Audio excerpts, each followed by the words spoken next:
Hey guys, I'm here today with Alex Brown, founder of Subscription Hacks, and previously started a subscription company that went from 0 to 10 million in its first year of operation. So I'm pretty excited to hear what he's about and get to know Alex a bit more. So Alex, my man, how are you? I'm doing good. Thanks for having me on the show. I appreciate it. Most welcome, bro.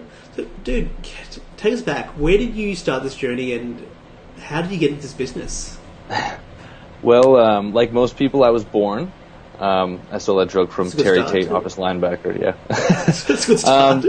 I actually started entrepreneurship in the construction industry. When I was quite young, my father ran a construction company, and so I kind of naturally just fell into that. All my uncles had construction companies, and so when I was in high school, I really wanted to work, so I started doing the apprenticeship style thing. You did a lot of brickwork and landscaping and stuff like that, so I started doing that, and it was good money. And then when you're 16, you're supposed to pick what you want to be for the rest of your life, so I chose business because I thought it was the most interesting class, and I started to pursue that. Went to college. I thought I was going to get this awesome job and that the world owed me, $100,000 a year walking right out of college, and it was going to be amazing. And I graduated in the middle of the recession in 2008 when it had kind of just taken a really big dive. So I was applying for all sorts of jobs that I really didn't want and couldn't even get them because I didn't have any experience. So I just actually went back to entrepreneurship, and it was kind of funny. I never really intended to be an entrepreneur, but I just sort of naturally fell into it. Worked in that industry for quite some time, and in my mid-20s made a decent amount of money, but I was really unhappy. I was working really hard.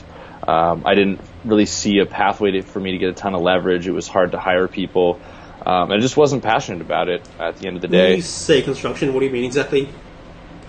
So I did a number of different things, like a lot of stonework and brickwork, so everything from patios to front entranceways, and then I got into a little more like structural construction, doing steel work and working with cranes and putting together gas station canopies, so like a whole kind of broad spectrum of different things. I just kind of label it the term construction because people kind of can gather what that might mean more or less. And from there, I, again, just was really not passionate about the whole industry and wanted some more. So I started writing, like blogging and trying to build a personal brand and getting more interested in like how to get online. I started volunteering for different non-governmental organizations here in Canada, which is where I'm from, and I'm back here. Like Startup Canada and basically wherever I could get some experience and start building a position for myself as a thought leader. And then, volunteering wasn't really paying the bills, but I started to get opportunities to work at startups. So I did that in my hometown here, worked at a pharmaceutical business development firm. So we're doing like licensing deals for pharmaceutical companies, like helping them internationalize, which was like way over my head. But was a really cool job because I got to speak to CEOs and, VPs and all that stuff. And it was really good for me and my career because it kind of leveled me up in terms of talking to people and understanding, exactly how to sell things and how to understand the business landscape of speaking with high-level people. But again, really wasn't passionate about that industry. And then I kind of star-crossed meeting of myself and my co-founder of multiple different companies, Chris. We got introduced through a mutual friend, and he's a really like amazing creative genius guy. Had like pie in the sky, just like all these ideas, and I was a little more tactical of how to take an idea and break it into 10 steps and make it happen, sort of thing. So we really hit it off. He was in California at the time, and was able to get down there, got a work visa, and had been down there for about the last 4 years. And we just started, at the time he was working on a wearables company, which is again something I'd never worked with, but we started launching different e-commerce products, mainly on Indiegogo and Kickstarter, because it was just really hot at the time, and really up and coming. Now everybody wants to do a Kickstarter campaign. We were kind of at the cusp of this massive influx of campaigns, and so we did a wearables product, and we finished the product and shipped it out, but we were competing with some pretty big companies like Fitbit, so it just wasn't a good market for us to be in. It was really tough, so we decided not to pursue that. We had another product, a golf product, and we started to get this rhythm and this understanding of how to successfully launch a product on Kickstarter, how to do a pre-launch campaign, and people started asking us to do it for them, so we started an agency and started to basically do campaigns for other people. So we got a ton of experience in the Kickstarter world and Indiegogo world. We launched our own company again called Coolbox. We did $500,000 in our campaign, and Chris eventually ended up on Shark Tank. I wasn't really good enough on camera at the time, and I was a little scared, so didn't get invited to that one. Strategically, I was good with that. Yeah. I would have been petrified. I would have been the guy, they edited out more or less. But that was really good experience all around. It got us connections with a lot of different media outlets, got us noticed in a bunch of different circles. We were able to license the product out to Kevin Harrington, who's a former Shark, and they're commercializing the product right now. And as we were kind of getting out of that one, by that time, Chris and I had another 4 guys that were living with us and working with us. We had this startup house. It was, when we couldn't pay the bills, we'd Airbnb our rooms and sleep in the backyard. It was pretty hardcore, and it was tough at the time. But looking back, I'm like, that's a cool story. Nice. But so we were all growing our beards, and we're getting into holistic health and not putting chemicals on us, and wanted to be these new style entrepreneurs that walked around with no shirts and no shoes, and we're going to do business our way. A little ridiculous, but we started using beard oil because this is kind of cool, put it in your beard and get shampoo, and there are all kinds of products out there, but they're just super expensive. And the subscription market was heating up. Dollar Shave Club crushed it, and we just thought that we could offer something that wasn't really out there, which is a really low cost portfolio of beard care products. So people didn't have to spend $20 to try it; they could spend $1 or $2 or $4, try these products out. And we'd done so many campaigns, and the marketing was you could be so funny with it, and there's so many endless amounts of funny videos you can make for beards. So we just started to build content out for it, built out our portfolio of products, and built a little bit of a leads list. One of our advisors ran an influencer marketing agency, so when we launched it, we had a good viral sort of snowball, if you will, or a good organic push to begin with. But it just really took off. Going this part a little bit deeper. So at the beginning of this campaign, you decided you got the product. How do you actually source and create the portfolio of stuff? Did you start with one product or launch with a few?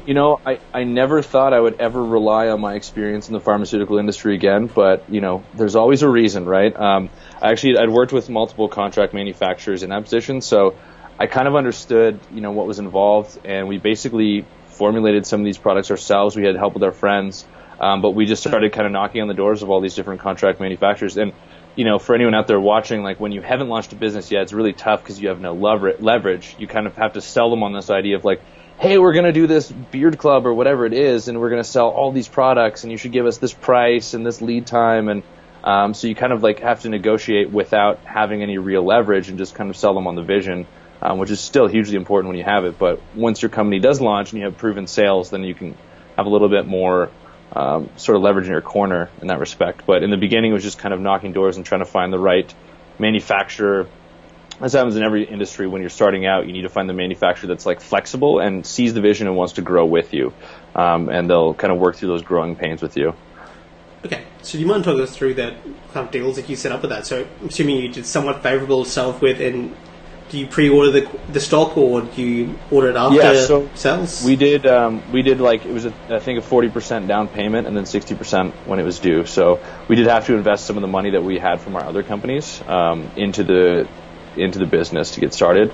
The total investment though was probably about, I would say, $80,000. Okay. Which we made back within a week of starting out. So it was the best case scenario, but the overall investments like that, it's tougher if you don't have that kind of investment. But honestly, I guess we'll get to this in a minute. We went completely viral and broke a lot of things in the business. And I always say to people, to have a slower start and a more manageable start and a scalable start with systems and operating procedures in place is a lot more important than just trying to go viral. There's a huge difference. We kind of had this Cinderella story, but there's a lot to be said about planning things properly and growing responsibly. It sounds like you guys, once you did have the Cinderella story, you had at least 5 years up to that stage working together, or how long did you have?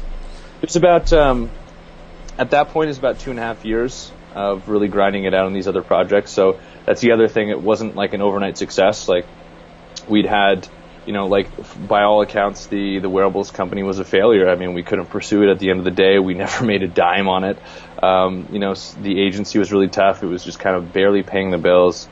Same as the golf product, even same with Coolbox. It's, a lot of our projects up to Beard Club, we never actually made any money. We were just digging into savings and scraping together whatever we could to keep the dream alive. So I just meant, I guess, Cinderella story in terms of any business going viral. People are like, wow, it's so cool. Just out of nowhere, they're a success, That's the thing. In this frame of this interview, we have framed it because it is sexy to say someone built a business from 0 to 10 million. It is an amazing story, but I think what people need to realize is you have had that. There's years of experience behind that you've grinded, you put the work in, then you've got the pharmacy experience before that as well, and then your experience growing up through the construction business.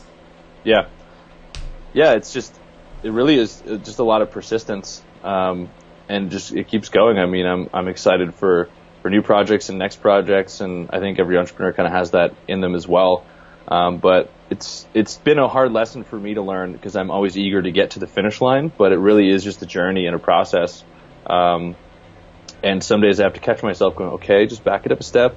Today's a day too. I know tomorrow and in the future that's like a day that you would look forward to, but this is just as or more important.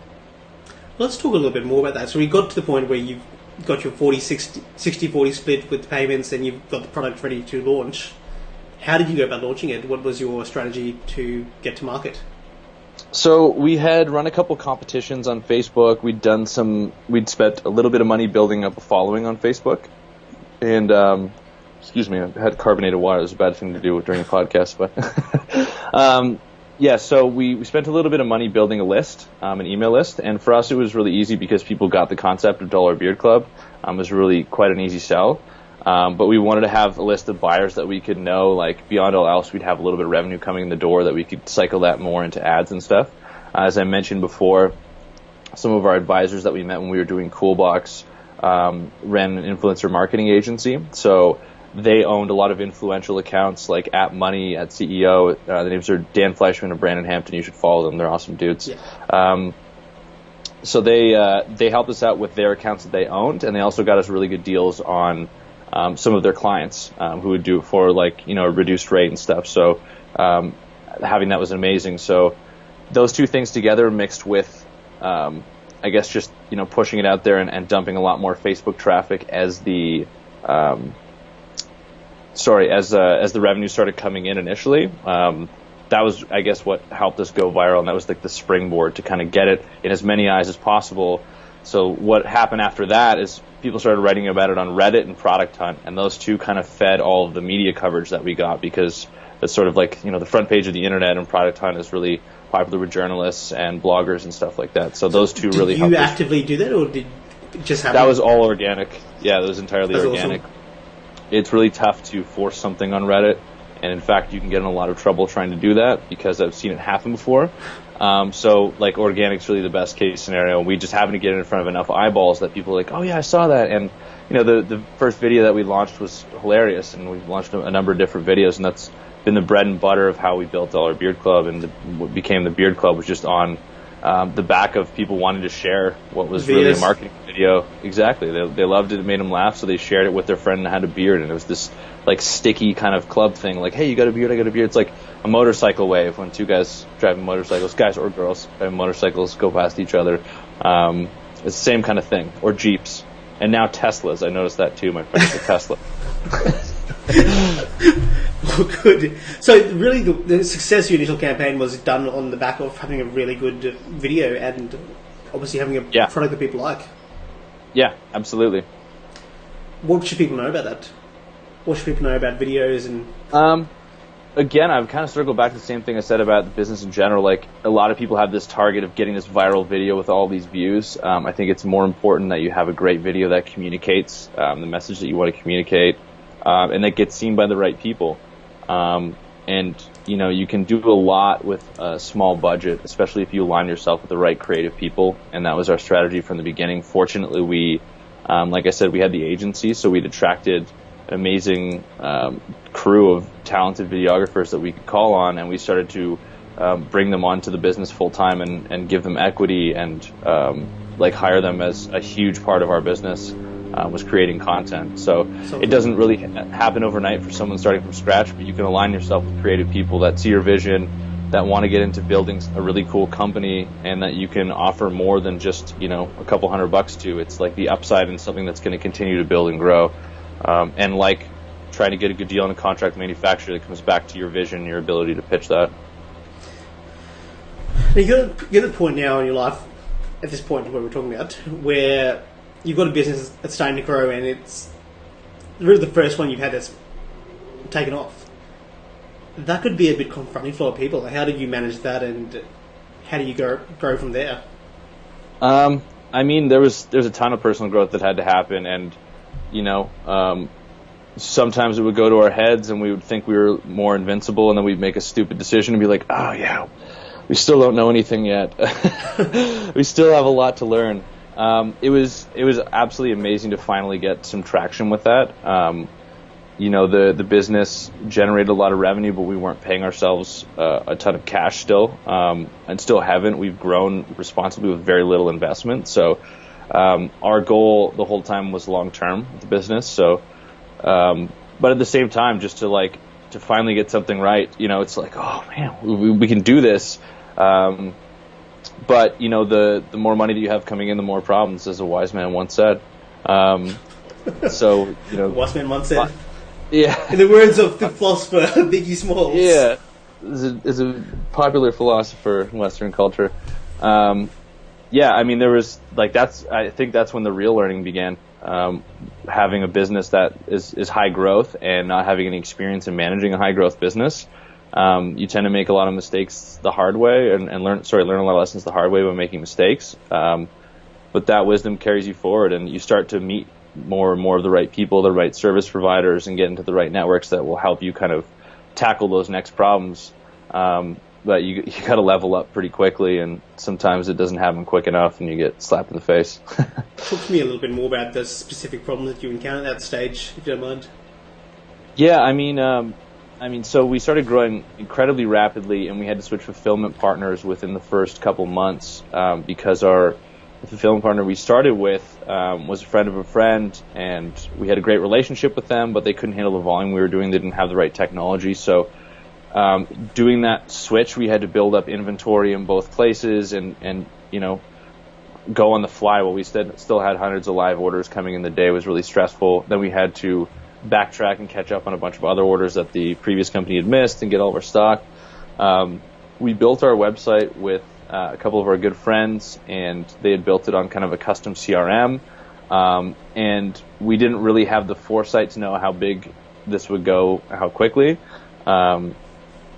So we ended up trying to add all these different things onto this custom CRM, which wasn't this is back before Shopify and WooCommerce had really easy plugins where it's like, cool, Shopify plus recharge. Now you have a dynamic subscription billing system. That wasn't the case back then. So built it from scratch, and then we started having more and more problems. We tried to add an affiliate program, referral program, and different tagging and segmenting. We always say it's like renovating a house while there's a party going on. So that was a huge frustration. It carried on for years because there were just so many legacy data issues. We left a lot of money on the table, and just general experience of not really understanding certain things like email marketing. We really weren't focused on email marketing, where none of us were really versed in it.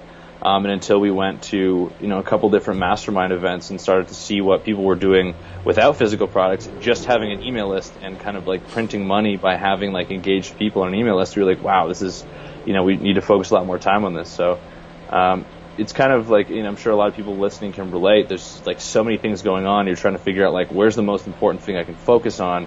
And sometimes it's something that you never even thought of would be such a big thing to focus on. So there's lots of learning that went on. Still goes on every day. You still involved with Dollar Beer Club? I don't have any day-to-day involvement anymore, but still a little bit strategic vision stuff. But yeah, it's a really exciting business, but I've decided to kind of, like I said, I got a little restless, and I wanted to move on and help people basically avoid some of the mistakes that I made. Better cover this off real quick. A few questions from the audience. Sure. Two main things. What was your retention like? What is its retention rate like with the company, and what's profitability like in the first year and then now? Yeah, so I mean, the retention rate actually was really difficult for us to decipher, and we're still trying to figure out the best model for that. The reason being, we force everybody into a subscription, so a lot of people cancel within the first week. So like, we're still trying to figure out what that number actually is and what like the best way to track and manage that is, and if we would offer one-time subscription or sorry, one-time purchases. So I can't really answer that directly. And our profitability was something that we have worked really hard in this past year, especially because we were really excited by our top line revenue and weren't paying attention to what we could do in terms of profitability and what that does for us as a company that can be acquired or a company that should be invested in. So, just tightening up on a lot of our operations has helped us really boost our profitability in the last year. Awesome. Do you know rough numbers on that, or? I can't really share those. Oh, good. Sorry, Right. I had to be That's right. political. Oh, good. Oh, good. Can I ask questions?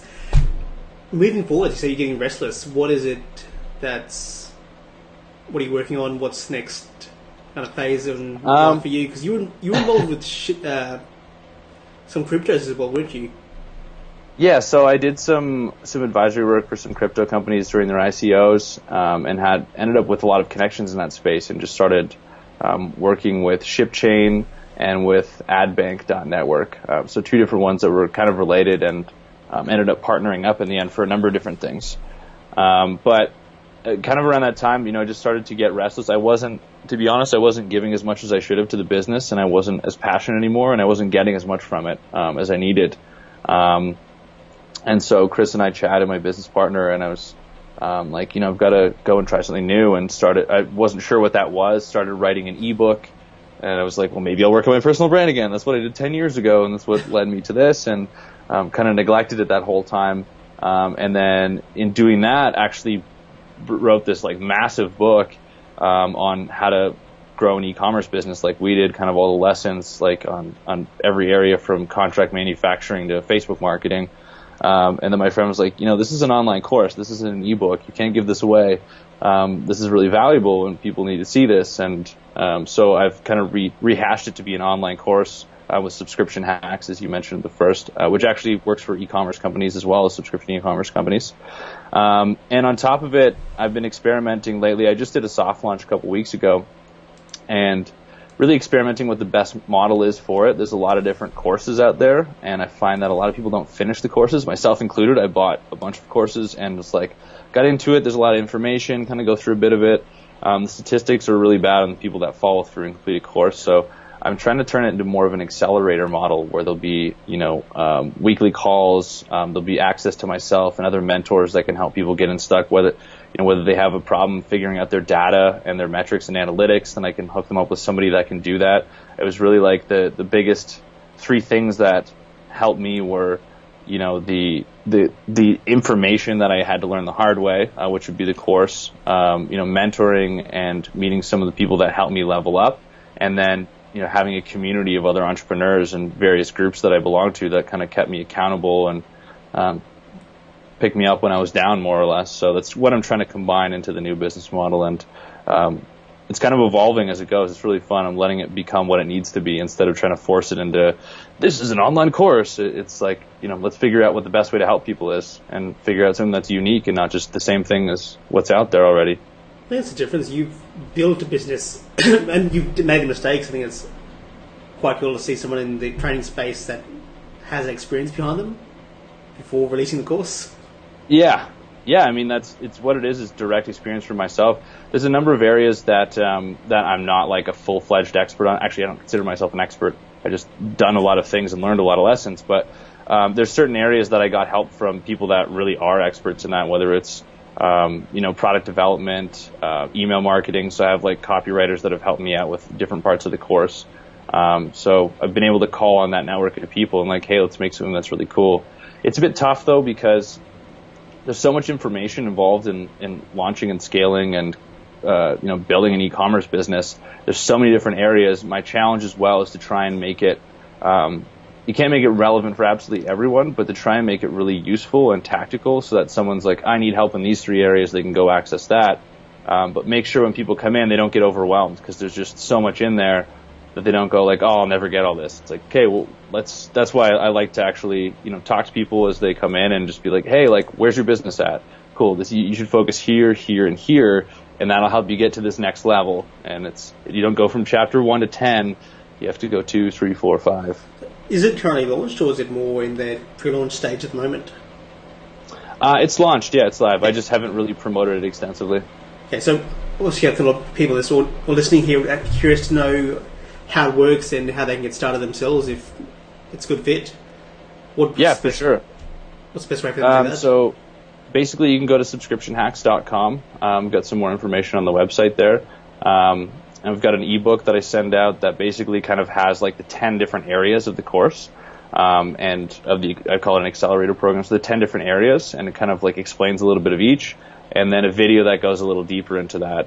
And if people are interested to join, it's $500 right now for the first 50 people. And after that, I decide, if that's a scalable model, which doesn't sound like it is, or if it turns into, a monthly subscription model, which would probably fit the bill for what I've done in the past.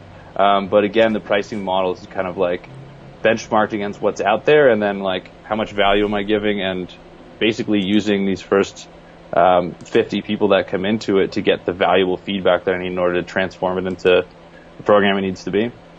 Epic. That is really cool, my man. Dude, if people want to connect with you further after this, other than going to subscriptionhacks.com, what can they do? Is there anywhere they can connect with you and follow your journey a bit further? Yeah, I mean, you can always connect with me on LinkedIn, just Alex Brown on LinkedIn.